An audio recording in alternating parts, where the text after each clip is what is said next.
कबीर साहब 1399 ईस्वी में काशी लहरतारा में प्रकट हुए और देश विदेश में हों फिरा गांव-गांव की खोर।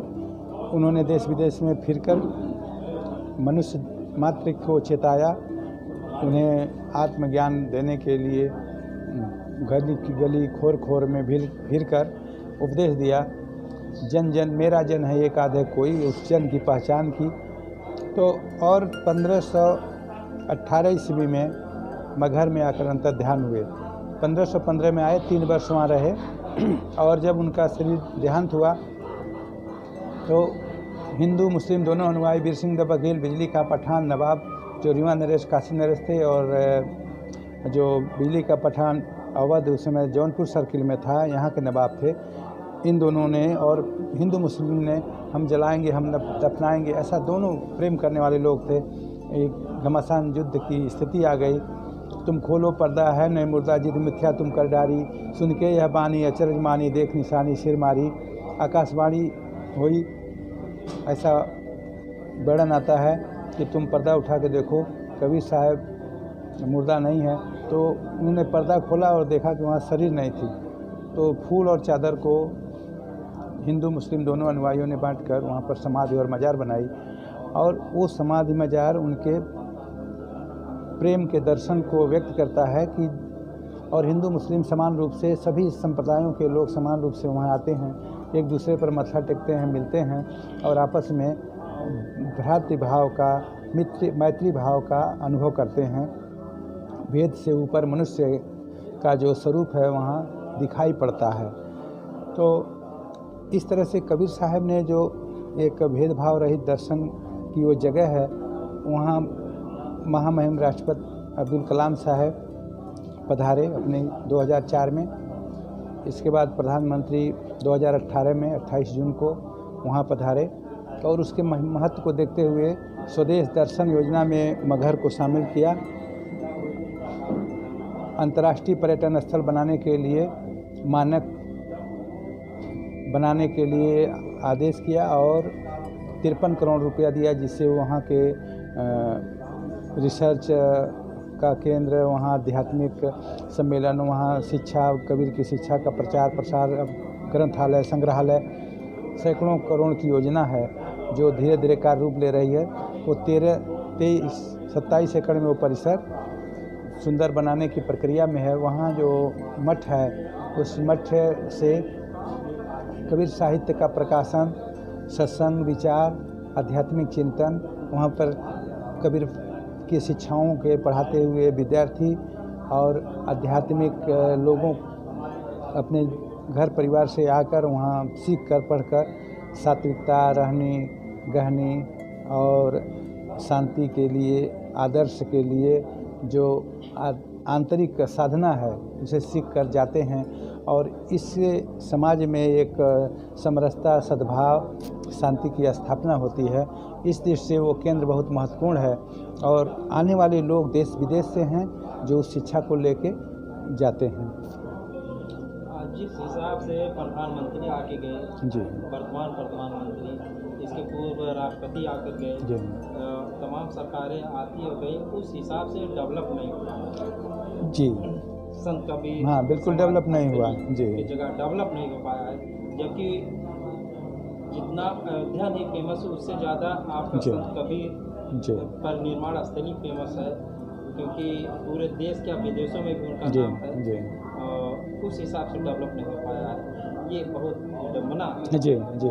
इसके लिए आप किसी को पत्र लिखे हैं या नहीं लिखे हैं, ये मैं जानना। खास बात कबीर साहब ने ये शिक्षा ही दी थी, वैराग्य भाव में रहना, किसी से अपेक्षा मत करना, बहुत सारा संसाधन इकट्ठा मत करना।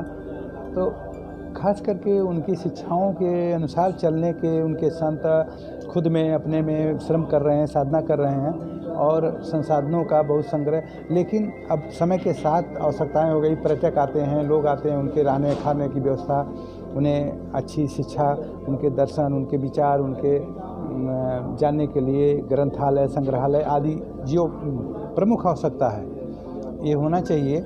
इसके लिए हम लोगों ने सरकार से मुख्यमंत्री जब से बने हैं आदित्यनाथ जी तब से 3 बार आ गए वहाँ मगहर, और वहाँ के समस्याओं के प्रति गंभीर हैं। उन्होंने आश्वासन भी दिया है कि ये धीरे धीरे जल्दी से दूर कर दिया जाएगा।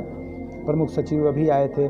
सभी लोग, प्रधानमंत्री के आने के बाद एक जागरण बढ़ा है और कि इस स्थल की जो पिछड़ापन है उसे दूर किया जाए। इसलिए दूर किया जाए कि यहाँ से जो आने वाले लोग हैं वो जो प्रेरणा और सद्भाव लेके जाने वाले लोग हैं उन्हें वो वातावरण मिल सके। तो इस पे सब लोग गंभीर हैं। लेकिन कबीर साहब और बुद्ध और जो इस दर्शन को, जो मानवता के दर्शन को प्रस्तुत करने वाले लोग हैं, उनके प्रति अभी जागरण खुद उनके अनुयायियों का ही कम है। अगर साईं बाबा जो कबीर साहब से बहुत बाद में हुए, वहाँ 450 करोड़ साल का चढ़ावा है, लेकिन कबीर स्थली का चढ़ावा अभी 20 लाख साल का है। तो बहुत अंतर है, बहुत बड़ा अंतर है। इस अंतर को, खाई को पूरा करना की हम लोग कोशिश कर रहे हैं। अच्छा, ये तो मैं नहीं जानता हूँ। वहाँ मैं गया हूँ, सिलापट पे देखा हूँ कि कुछ पूर्व मुख्यमंत्री मायावती द्वारा भी कार्य कराया गया, उसी का सौंदर्यीकरण आज भी दिखाई पड़ रहा है। उसके बाद में किसी मुख्यमंत्री, अखिलेश यादव मुख्यमंत्री हुए, फिर योगी आदित्यनाथ हुए, आपने खुद अभी बताया है कि 3 बार वहाँ पर आ भी चुके हैं मठ पर, लेकिन उस हिसाब से कोई कार्य नहीं हुआ। हाँ, जबकि ये संत कबीर नगर जनपद का नाम देने वाली मुख्यमंत्री मायावती जी ने दिया, और उन्हीं के कार्यकाल में जो डेवलप हुआ वही दिखाई दे रहा है। उसके बाद में कुछ नहीं दिखाई दे रहा है। जी बिल्कुल बंद था। मायावती जी ने उसका जिले का नाम संत कबीर नगर किया और बहुत सी योजनाएं उन्होंने, बंदे वगैरह बनने थे, गेट बनने थे, उन्होंने किया। फिर मुलायम सिंह मुख्यमंत्री थे, वो आए तो उन्होंने भी कुछ करोड़ रुपए दिए और उससे जो आधारभूत ढांचे के लिए सड़कें वड़कें बनने कुछ काम हुए। लेकिन अभी प्रधानमंत्री ने कुछ ज़रूर शुरुआत कर दी है और उत्तर प्रदेश सरकार ने वहाँ एकेडमी 30 करोड़ रुपए दिए है, जो एकेडमी बन रही है, जो रिसर्च के लिए ऑडिटोरियम बन रहा है और बहुत अच्छा बन रहा है। इसके बाद हम वो आधारभूत ढांचा जब बन जाएगा तो हम कबीरपंथी खुद जागृत होकर, और अगर हर कबीरपंथी 10-10 रुपये देगा तो हमारे 10 करोड़ कबीरपंथी 10 करोड़ रुपये होंगे, और साल में 10-10 रुपये देकर भी, जैसे दूसरे संप्रदायों ने, ज्ञाति परिवार ने और लोगों ने ऐसा एक माध्यम बनाया, उसको बनाने की ज़रूरत है। लोगों को जागने की ज़रूरत है। सरकार के भरोसे हम आधारभूत ढांचे को बनाएंगे, लेकिन खुद जागरण करने के लिए हम लोग तत्पर हैं कि हमारे कबीरपंथी जो 10 करोड़ जग के 10-10 रुपये दें और उससे इस स्थल की सेवा प्रसारित हो। चलिए, बहुत बहुत